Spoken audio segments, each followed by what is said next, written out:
beautiful people, welcome to my channel. My name is Tochi. You guys are welcome to today's video.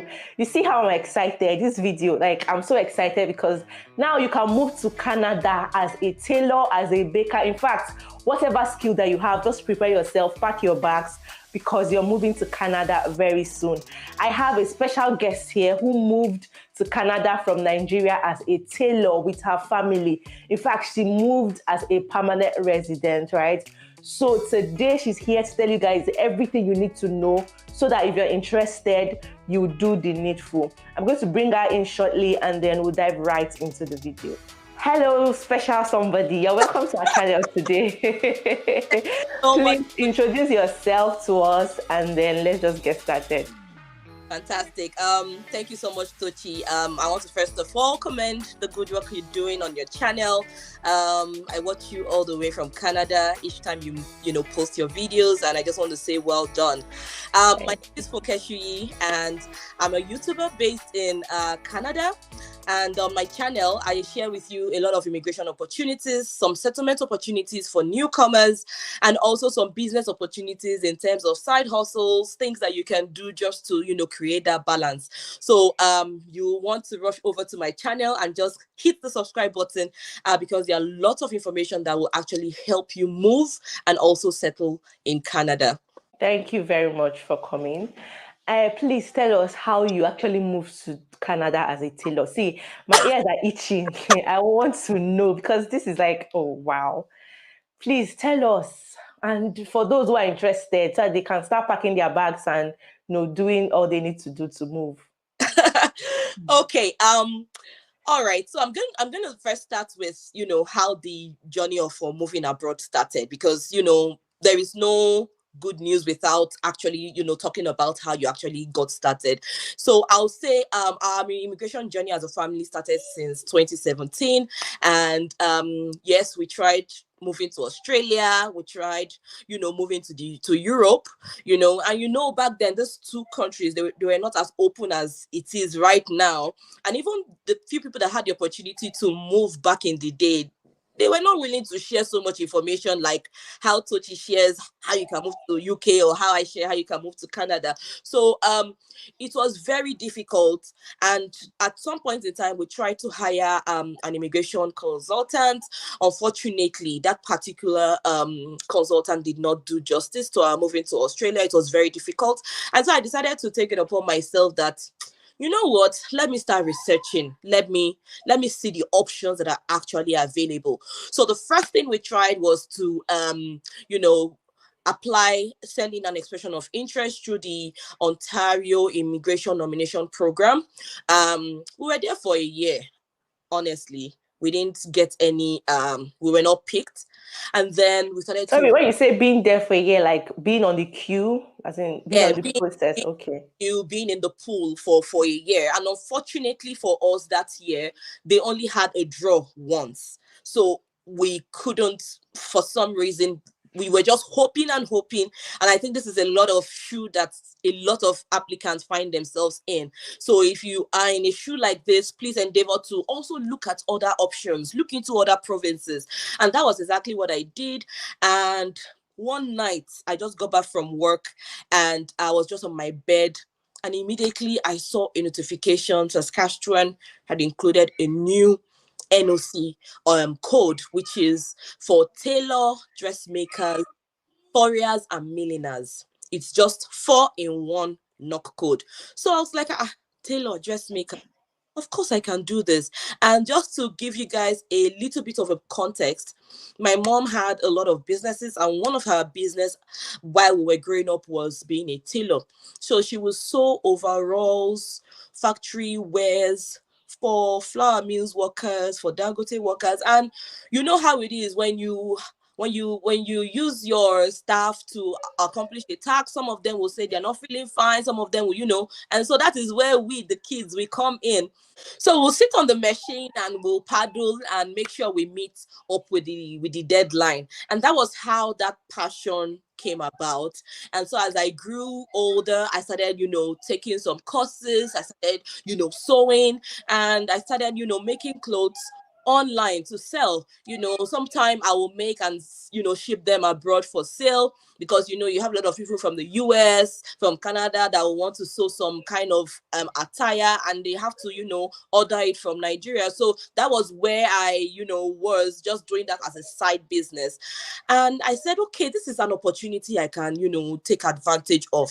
So right there that night, because when you get back from work, you're tired, you just want to relax and check on what's happening on the internet, I just switched over to SIMP, that is the Saskatchewan portal, Saskatchewan Immigration Nomination Program. I immediately lodged in an expression of interest, that I am interested in this NOC code because I have, the experience. I also have some qualifications for this particular NOC. And I put in the expression of interest. And you know what? I didn't even put so much into it because I wasn't expecting anything in return. I just wanted to give it a try. And to my greatest amazement, 2 days after, I got an invitation to apply. That was when I just saw the emails from Saskatchewan government. I said, "What? Are you kidding me?" And then immediately I told my husband that this is what I did 2 days ago, and this is what I have right now. And then we started putting in the documentation. We started all of these things, and here we are. This was what landed us as a permanent resident, here in Canada. Wow. This sounds too good to be true. Wow, really? So what, like, did you have a shop? Do you need to have any, like, maybe show them proof of your shop, or show them proof of your tailoring or something, or sending them your CV? Like, what was it like? Okay, so I had done an apprenticeship program, and I had a lot of people that I had worked with. I had a supervisor, I had the owner of the business. And so, when you're putting together your documentation, of course, you need to show proof. You need to more or less prepare a profile.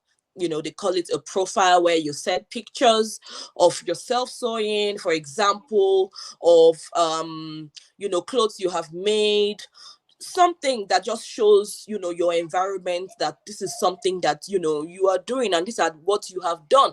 And if possible, if you have a social media handle where you showcase your clothes, things that you have made, things that you sell, please, it's always important to also put it there as well. This is my Instagram handle, this is my Facebook handle, these are the things I do, because trust me, they will surely go in there to check and to verify. So these are the things that you need to, put together to show that, you actually are practicing this trade. And yes, so I've gotten lots of emails, because this has been posted on my channel, and I've gotten lots of emails that, Funke, are you serious? I'm also a tailor. Some say I'm a baker. And honestly speaking, if you also know how to bake, please. I recently had shared on my channel the latest occupation in demand in Saskatchewan for 2023, and baker is on there. So if you have a baking skill and all of these things, please endeavor to watch that video. And if you need more clarification, just drop your question in the comment section. So yes, it's important you show some proof. I showed lots of proof that this is what I do on a part-time basis. And yes, they honored the invitation. So yeah, thank you very much. And to everybody watching this video and you want to move to Canada through this route, please take it very seriously. The truth is, there are so many opportunities out there that if only you could just do your research and watch some of our videos, you would get to know some of these things, right? For the UK, for Canada, for Australia, US, everywhere, it's just there, and it's out there. You don't even need to pay a dime to get, right? It's just all out there for you. Tell us the process, the requirements, everything basically that is involved for this application, please. Okay, so just to breeze through, the SIMP have a lot of categories that you can apply through. They have the SIMP Express Entry, and that was the route that I took. You also have the Occupation in Demand stream. So for the SIMP Express Entry, you are required to have a valid Express Entry portal. And once you have that valid express entry portal, you can the express entry portal will generate a job seeker code and an express entry code, which will be used to open an SIMP express entry stream portal, if you understand what I mean. So once you open that, you also need to have, at least by the time you are done filling the eligibility criteria, you should have at least 60 points. And of course, a lot of people usually pass through 60 points, right? Because for SIMP they only require you have a CLB 4, for you to partake in any of their streams. So, and then even if you don't have age on your side, and you have a BSc, you have a degree, whatsoever you have, just put it on there. I'm sure you will pass the 60 mark. So once you have that, also you need to, I know this is an aspect a lot of people don't like to hear, but you need to have your IELTS, that is your IELTS credential assessment done. And it's always good to be prepared. I know a lot of people frown at this option, but there are lots of opportunities, and I will tell you the truth that requires that you have an IELTS credential. So it's important you just have it done, so that at least you are prepared to some certain level to hop on all these opportunities as soon as it comes your way. And then you also need to have work experience in the NOC code that you are applying for. In my case, I had years of experience, and then you should be able to show proof of credential, in terms of maybe an apprenticeship certificate, to show that yes, I actually went through training, and this is my apprenticeship certificate, to show that the training has been completed. I think that is it basically. Those are the basic requirements that you need to put in there. And yes, if you are asking, can you land with your family? Of course, because while you're putting in the application, you need to also attach your dependent biodata page, your spouse biodata page as well, just family information, and also you need to show some level of proof of fund. And once you submit your application, you're good to go. I had also, in case you're wondering how do I go about this as well, I had also done a mini tutorial on how you can submit an expression of interest, for Saskatchewan on my channel. So you get to see all of that basically. I'm sure you can also do it yourself.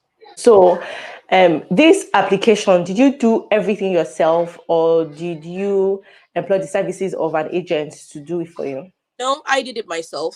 I did the application myself, and then once we were done with the province level, you have to move to the federal level, as they are the one that will issue the permanent residency to applicants that have been nominated by any province in the country. So yes, we did it ourselves, and alongside, I had a very close friend as well that I had to support to come in through.